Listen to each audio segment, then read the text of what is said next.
Hey, hey, hey, everyone. Mars here with the lovely one and only Mishi. Hey. Michelle. Michelle. Please do not refer to her as Mishi in person or in the comments or so forth.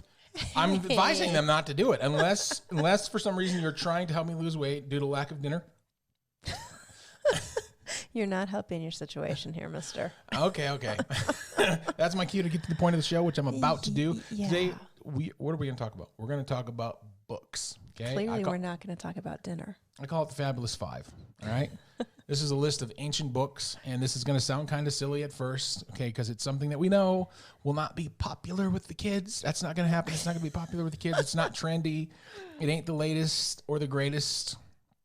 No, it's not. It's more like the oldest and the greatest. Yeah, the oldest and the greatest. The I like oldest that. and the greatest, That's good. yeah. Right, because today we're going to show you the secret that we've learned from working with not just a lot of millionaires and multimillionaires, entrepreneurs.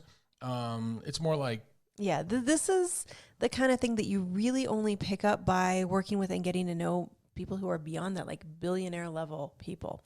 And we've been blessed to have the chance to work with some of our clients that are at that level. And it's really different the way that they think. Eki Zaki Tuti. Yeah. My sensei used to say that. It means exactly. So today what we're going to do is we're going to talk to you about our list of the Fab Five ancient tomes. You can kick the slides up if you want because it's going to rotate to those.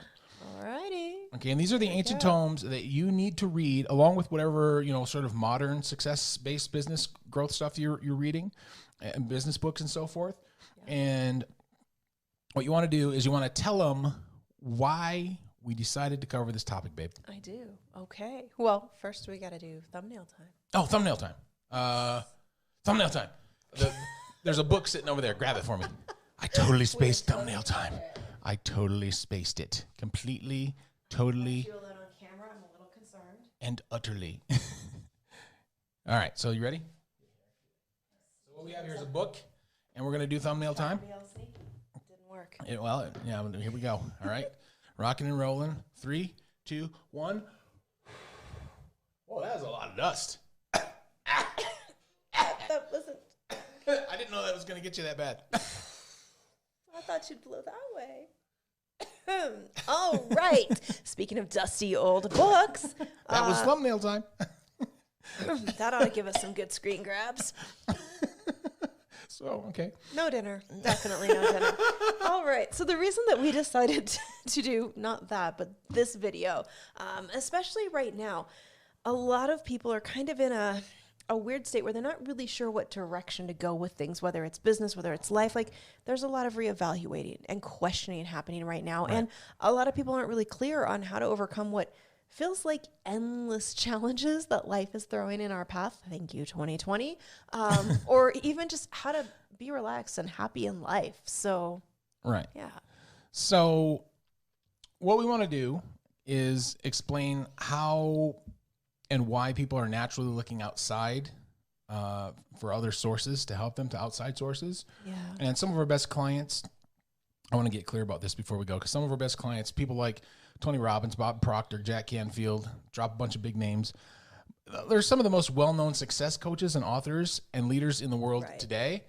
So we're not going to trash the personal development industry, the success industry. Definitely not, because there are some really great modern books out there that are really, really helpful too. So we're not saying don't read those. We're just saying to add these to your list. Exactly. But the truth is, if you really want to get to the core of self-improvement, okay, if you're looking to unlock the real secrets of happiness and success, you have to go straight to the original sources. Yep. Because whatever questions you've got, whatever challenges that you are working to overcome right now, the answer can probably be found and most likely free online in one of the books that we are about to talk about in this list. And reading these really foundational books will help you to better understand the more modern books that you read as well. Yeah, absolutely. Yeah. Okay. So the first one is one of my, you got the slides, right? I got the slides. This is one of my personal favorites. Okay. It's a book that I read and reread. Okay. This is The Moral Letters of Seneca. Okay. And I found this book to be super helpful when it comes to defeating stress in business and in relationships. And after working for the infamous Emperor Nero, Oh, yeah. yeah, we not me, know. Seneca. I've worked for some infamous. Okay, you're old, but you're not that old.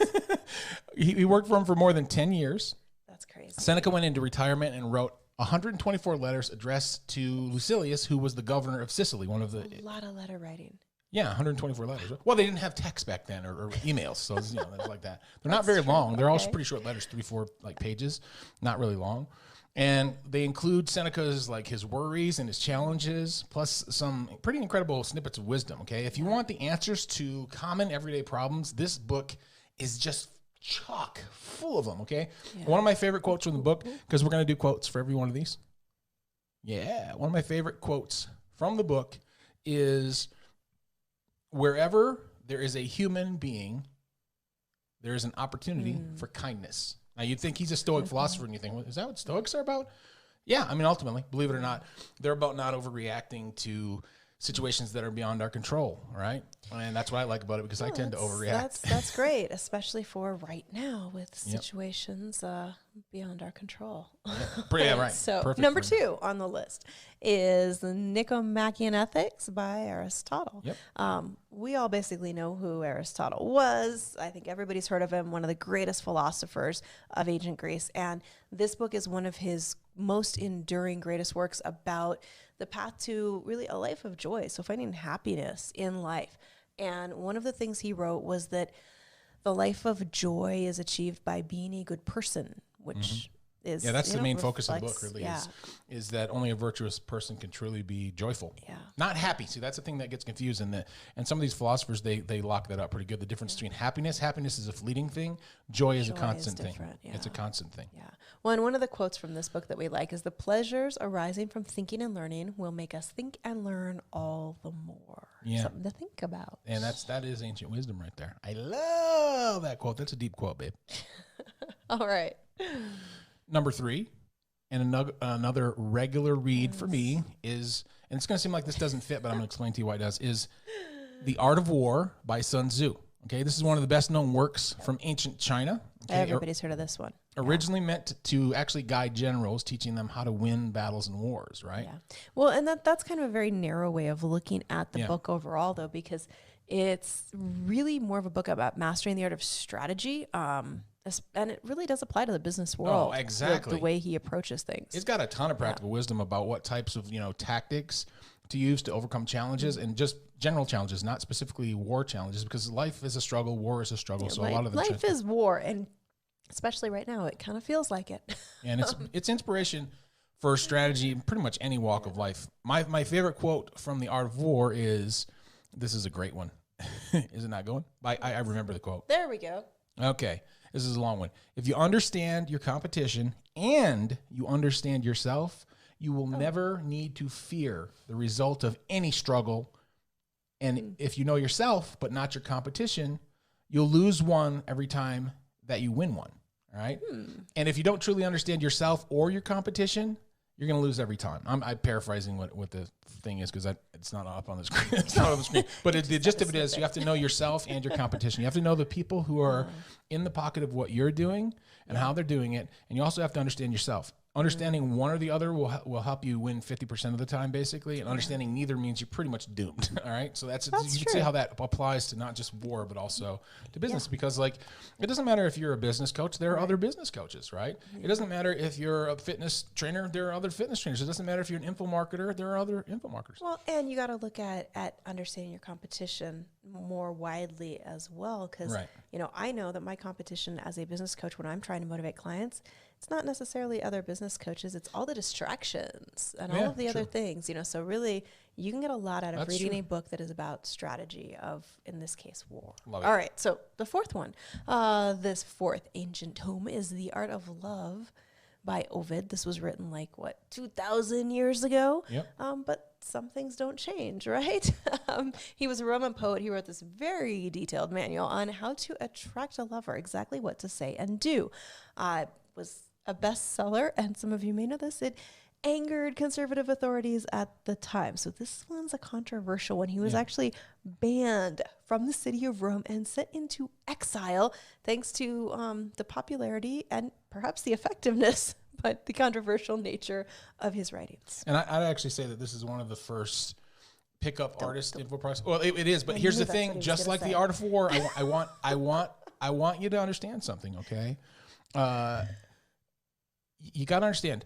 Attracting people, whether it's a lover or a customer or a client, is the same principles. Just like winning a war is, the same thing. It's their strategies that get used to progress you along and to basically succeed at whatever you're doing. Yeah. I don't prefer personally to think of it as a pickup manual, but that does go to show there is nothing new under the sun. These, new things out there that you see about that.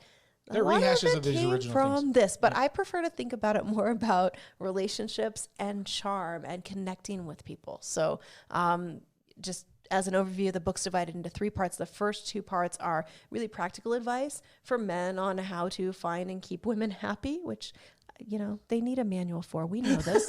And the third part is for women on how to find a guy. So, yeah. And The Art of Love was actually such a huge success that Ovid wrote a sequel. Yes. Right? Yes. There is a part 2 to this that explained how to fall out of love and mend a broken heart. But that one's not on our top 5 list. Hopefully you're not dealing with that. The reason why is this, because we had a bunch of books, and we'll talk about Oh, yeah. We had 20 some that we narrowed it down. I read most of these. I read most of these books pretty regular. There's a couple of them that I haven't dove in deep enough into yet. I just added them actually to my reading list. But this one, I can't, there's not a way to apply this to business. The other ones there are. And I know some people are going to go, The Art of Love, what's that got to do? Are you kidding me? The ability to attract and Customer maintain service. Yeah, relationships. Yes, relationships. Yeah. All right. So as far as this book goes, favorite quote, and this is one you probably heard and maybe didn't know the origin of. This is the origin of it. If you want to be loved, be lovable. Yep. Such simple but really important advice. That's a good one. If you want to be loved, be lovable. So true. Yep. So the last ancient book on the list, and like I said, these were tough decisions. I need a drum roll, sound effect, right? I mean, to me, it was tough. I don't know what you think. I've revealed it. Yeah, but it's all right. Fine. Yes, it was tough to narrow it down. There was a bunch. I mean, we thought about including I can never pronounce this title right. Tao Te Ching. Yes, you knew which one I was thinking. Lao Tzu. As well as some books from Confucius and just a bunch of other books because there are so many. Yeah, the good Analects of books Confucius. out there. If any of these don't relate to you, read the Analects of Confucius because it really is about how to interact in society. And almost every book on how to win friends and influence people. Go back to the Analect. It's based on it. So, but what we really want to encourage you to do with this is maybe you add a few of these to your reading list, but we want you to create your own list of 5 ancient books that would be good for you based on where you're at in business, what you're looking to learn, what you're looking to study. So. Right. So that's exactly what we want. So the 5th and final book, and I really do wish I had a drum roll right now, on our list is The Orator by Cicero. Yes. And Cicero was considered the greatest statesman and orator of the Roman Republic, which is kind of a big deal. That was a long-lasting republic, and for a multi-thousand year, or thousand, I think it lasted 1,000 years, to be known as the top guy. And they were very big on speeches, if you've ever watched anything from that time period. Yeah. So giving speeches was really Cicero's life. It was his whole life, and he became really, really good at it. And the reason why this one is on our list and why it's a must-read is because public speaking and, generally having conversations, all right, is something anyone in business today still needs to not just understand, but deeply understand. So Cicero's advice on how to deliver a speech, move your audience, and convince them of your truth is arguably more relevant today than a lot of modern books I've read, period. Yeah, that's something you just can't avoid, right? You just can't avoid the need to do that. This is a great book. And if you're not solid as far as how to efficiently engage in conversation, persuade people to see your point of view, or you need to give speeches, presentations, whether it's online, offline, any context, you really do want to pick up this book as soon as possible. So I know we said pick your own 5, but put this one on your list. So what's your favorite quote from this book? My favorite quote from this book is... and I really need to constantly remind myself of this. Yes. Brevity is the best recommendation of speech. Less is more. I'm trying to decide how to respond to that. Yes, that is a good one. that actually is a really, really great note to end on. And before we wrap up this video, we want you to understand, again, we're not saying you shouldn't be reading more modern books. What we're suggesting is that you really take some time to make sure you have your own set of, what did you call it? Fab Five ancient books in your regular reading rotation, because these are books you want to read more than once. You're right. The big idea is that you'll get even more out of modern books if you're regularly reading the ancient tomes, the classics of timeless success principles, period. Yes, because that's where almost everything modern came from. Yeah. So go to the source. It's funny when you actually read them, because I actually got this advice. I got this advice from somewhere else, and then Charles Kirkland. Yeah, Charles Kirkland was on he's a pretty big marketer guy. He was on I'm going to share this video with him and tell him I got this from you. Charles Kirkland, we love you, man. But he was on a thing we did with Rich Sheffrin right before the whole outbreak. And he reminded me of this. Yeah. I read these older things regularly anyways, but they should be the foundation of what you read, right? Yeah, absolutely. It will help you to see things through a different lens and really understand them on a deeper level. All right, so keeping in mind Cicero's advice, we are going to wrap up right now. If you're on Facebook, hit like. Make sure you've liked our business page. If you're on YouTube, hit thumbs up, subscribe, turn on alerts. It's the cute little bell, and then you'll know when we release a new video. And hey, if you're listening on the podcast, I'm getting really good at this part. I always get stuck with this line. If you're listening on the podcast, all right, rate, review, subscribe, and then pop over to find us on YouTube and Facebook too, so you can do all the things that she just said, because you can actually see what we're up to. You can see how beautiful Michelle is. I feel like I'm supposed to insert a compliment here, but what I really want to say is the reason you get stuck with that line is because I'm usually the one taking Cicero's advice and starting the wrap up. And we start with the... Okay, I'm giving you a sad trombone. Okay, all right. Thank you for watching or listening today, and we will see you back again soon for the next episode. Yep.